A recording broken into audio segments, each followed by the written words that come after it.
siya sa mga past clients nila sa online, like yung Team Payaman.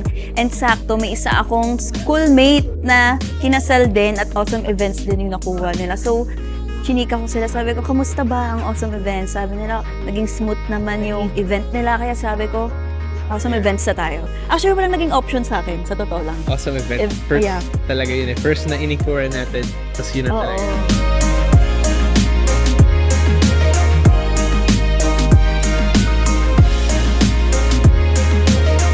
Gusto namin yung food. Nabusog nga lang kami kung hindi kami nabusog, take-out namin. Actually, take-out na nga tayo. Ay, may take-out na kami kasi nga nagustuhan namin yung food. Yeah, the food is really good. Quality talaga from the appetizers, the main course, tsaka lalo yung dessert. Super good. Ang galing ng... Lush Catering. Yeah, the Lush Catering. The best yan. Sarap.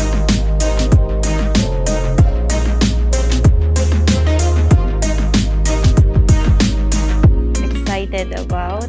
Ako yung mismong magiging mukha ng wedding namin. Like kung paano yung mga designs, yung flow, and hopefully, diba, stress-free kami itong wedding day namin.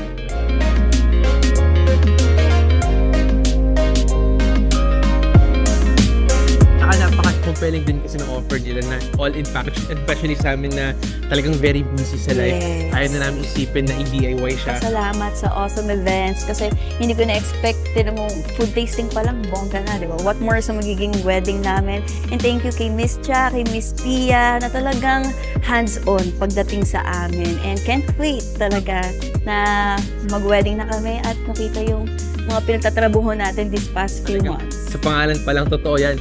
Very awesome kayo. All throughout the service. Ilang months pa tayo sa wedding, pero talaga yung pag-guide nila sa amin, parang pwede na kami ikasal bukas. Gano'n na. Gano'n kami ka-ready. So, yung confidence din namin na magiging maayos yung wedding. Yes. Parang as a groom and bride, talagang yun yung hanap natin na kumbaga may confidence tayo na magiging okay yung wedding. Kaya thank you very much sa Awesome Events dahil andyan kayo para sa amin.